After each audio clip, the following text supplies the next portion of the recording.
a better world is possible. But to get there, we need to be honest about where we are. Because we are witnessing an oligarchy in America. And that is when those with the most economic, political, and technological power destroy the public good to enrich themselves while millions of Americans pay the price. And we are at a point where the wealthiest people in the world, like Elon Musk, and all the Republicans enabling him, are turning to loot what is left of Medicaid, Medicare, and Social Security to bankroll even deeper tax cuts and sweetheart contracts for themselves, their fellow billionaires, and their corporations. And our political system right now is ill prepared for this abuse of power. In fact, our political system enables it, starting with the role of money in politics. But I am here to remind you that we are not powerless in this moment. People are starting to put the pieces together. And ironically, the most divisive forces in our country are actually starting to bring more of us together. And that is important because the billionaire and the elite class derives their power from dividing working people apart along lines of left or right, race and gender, creed and culture.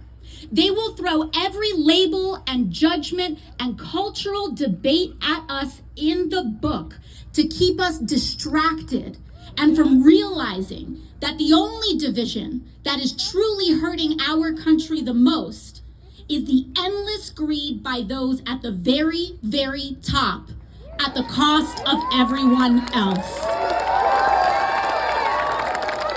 And that is why it has always been up to us, the working class of America. Our power comes from remaining focused, together, and building a movement where there is a place for everyone. For all the big talk that Republicans and the Trump administration like to flap about working people, if you actually listen carefully, every once in a while they let the mask slip about what they actually think about us.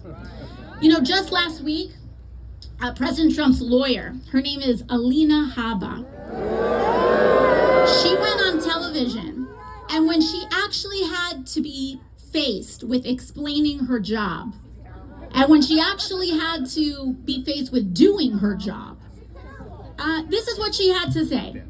Quote, what intellectual thought, when she was asked about me, quote, what intellectual thought? You were in a bar. You were in a bar, AOC, and not to have a drink, but to serve one. And I want you all to understand, I don't care what this woman says about me, but I could give a damn. But I want you to understand that she isn't just talking about me here. She's talking about you. She's talking about all of us. Because the entire job of the president's lawyer is to speak for him. Trump hired her to speak for him.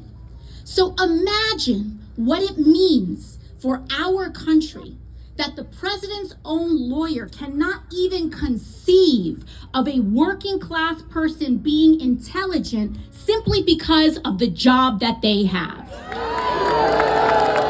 This woman could not even recognize the American dream if it was fed to her on a silver spoon.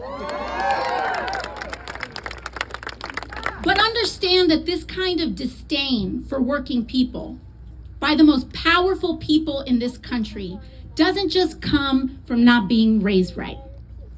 It's a shorthand for Elon Musk and Donald Trump's entire political agenda and a certain ugly kind of politics, lying to and screwing over working people so that they can steal from our health care and Social Security and veterans care to pay for tax cuts for the wealthiest and bailouts for their crypto billionaire friends. There's a word for this: corruption.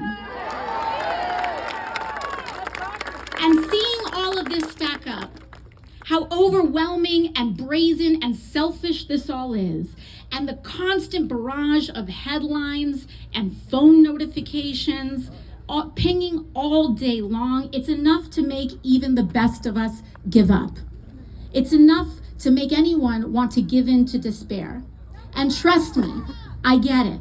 And that is by design. That is by design. Because when the system is stacked against you, it's hard to feel like anything you do matters. It's hard to feel like we matter in this democracy. And it is easier to give in to despair. And I can tell you, for a while there, when I was working as a waitress, years never being able to get ahead, I felt that way too. I tried to stop caring. I tried to just keep my head down and work my shifts and accept that this is just how things are. But that is no way to live. It's no way to live.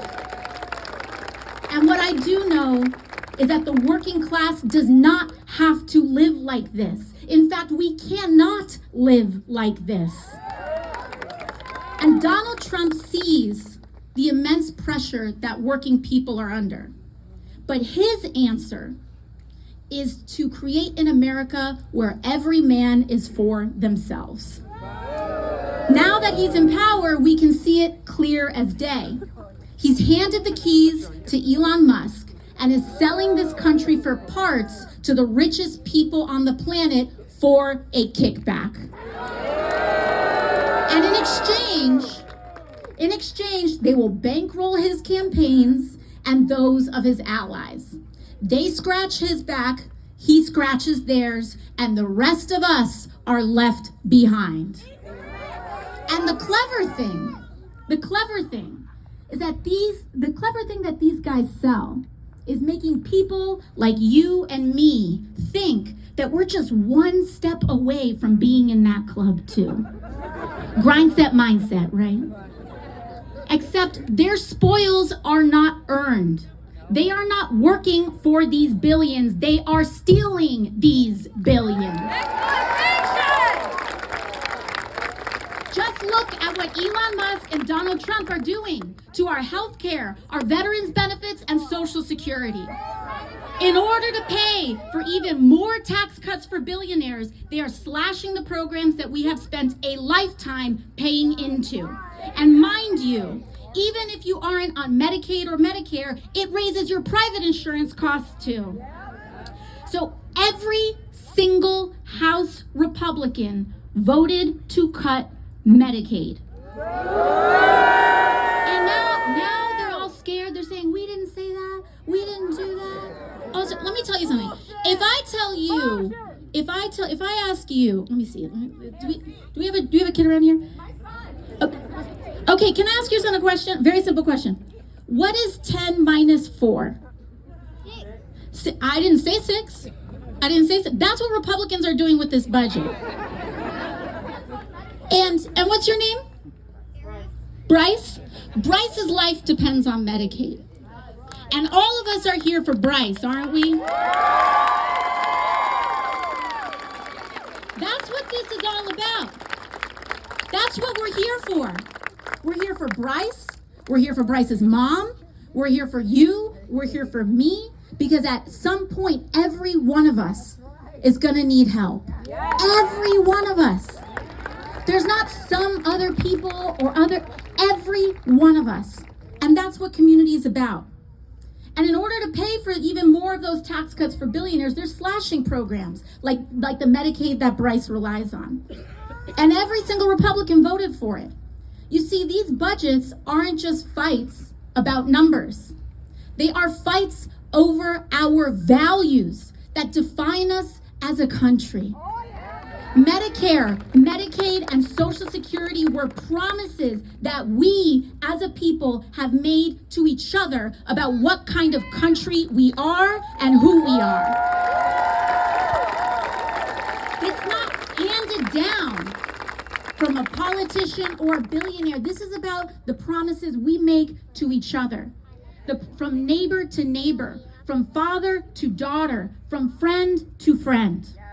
You see, these budgets, again, they aren't fights about numbers. And these promises don't come from politicians, they come from us.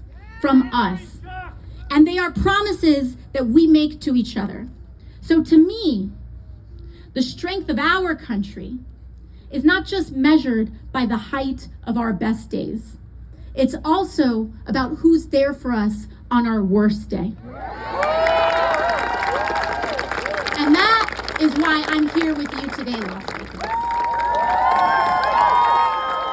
So let me share with you exactly what I mean. Because when they like to call us radical, and what they like to call me as radical, I believe is common sense.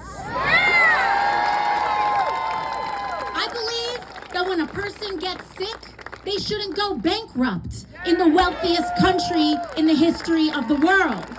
Common sense. I believe that a minimum wage should cover the minimum cost to live. Common sense. And by the way, we should see that not paying a living wage is also a form of corporate welfare and looting. Because big companies like Walmart and Amazon often rely on the food stamp program and public coffers to cover the wages that they won't pay. I believe that homes are not slot machines for investors and Wall Street to extort working families out of every last dollar that they have. A home is sacred, and when your landlord jacks up your rent by half overnight, or housing prices skyrocket because Wall Street treats our housing market like a casino, your government should fight for your ability to keep an affordable roof over your head. And finally, I believe our elected officials should take on abuses of corporate greed everywhere they find it. We must get big money out of politics and make clear that our country is not for sale. And that is why I don't and never will take money from lobbyists and corporations.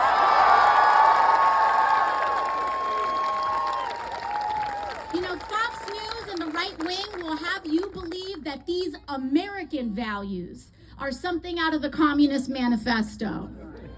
That we believe these things because we went to college and read them in a book somewhere. But let me tell you, Fox News, I don't believe these things. I don't believe in healthcare, labor, and human dignity because I'm a Marxist. I believe it because I was a waitress. Because I scrubbed toilets with my mom to go to school. Because I've worked double shifts to keep the lights on. And because on my worst day, I know what it feels like to feel left behind. And I know that we don't have to live like this anymore, Las Vegas. We deserve better than this, Las Vegas. And despite the chaos that surrounds us at the moment, I want you to know that we are closer to that world than we think. This isn't just about Republicans. We need a Democratic Party that fights harder for us too.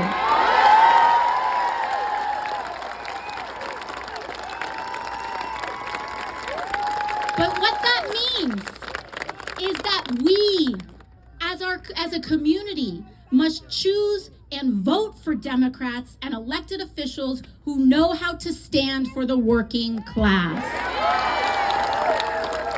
And Las Vegas, I want to tell you, I want to thank you for working hard to make that happen. You all have put in the work out here. Your representative, Stephen Horsford, is a culinary union member. You did that. You did that. And it shows, because last week, when other Democrats caved, your representatives, Stephen Horsford and Senator Jackie Rosen, stood strong against the pressure in D.C. and voted against the Republican spending bill that cuts billions from programs for the working class and for our veterans exposed to burn pits. Representative Susie Lee and every Nevada House Democrat voted no too. So I want to thank you. Your state is pulling its weight out here. But we need more like them with the courage to brawl for the working class. So we must defend them, but we can't stop there. Thank you. I want you to look at every level of office around and support brawlers who fight, because those are the ones who can actually win against Republicans. Let's be real about that. And beyond elections, our task is also to build community. I'm talking about block associations, volunteer groups, causes around you. That is the connective tissue, because community is the most powerful building block we have to defeat authoritarianism and root out the corruption in the White House. So I'll end where I began. We might all come from different places, but we share a lot of the same experiences. So to all those who came here today unsure of whether or not this is where you belong, I want to say that you do. You do belong. No matter who you voted for, no matter if you know all the right words to say, no matter your race, religion, gender identity, or status, no matter even if you disagree with me on a bunch of things. But if you are willing to fight for someone you don't know, you are welcome here.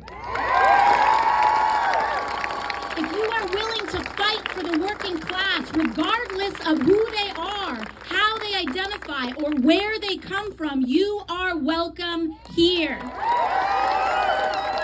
Here, everyone is valued.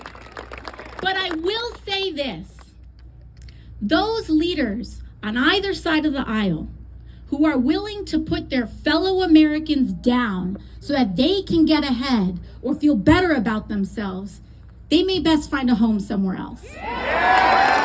Because in this house, we stand together. Because here we know that together without exception is the only way that we can win.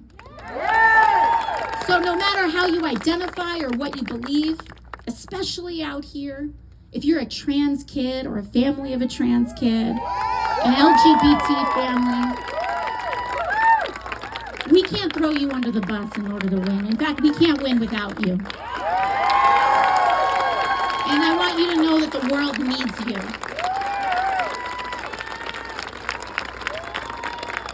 And I hope you see this movement is not about partisan labels or purity tests. It's about class solidarity. The thousands of people who came out here today to stand here together and say our lives deserve dignity and our work deserves respect. No matter who we are or where we come from. And we are here to make a sacred promise to each other and to kids like Bryce. And that promise is to take care of each other on our worst days and to share in the successes of our best. And it's my honor today to introduce someone to you who spent his life trying to bring us together. Because together, we will win guaranteed health care for every American. Together, we will win living wages for all. We will win a better future, and we will win a better world. And this person has given voice not only to our frustrations, but also to our vision and the promises, and speaks to the best America that we can be. And that man is Senator Bernie Sanders.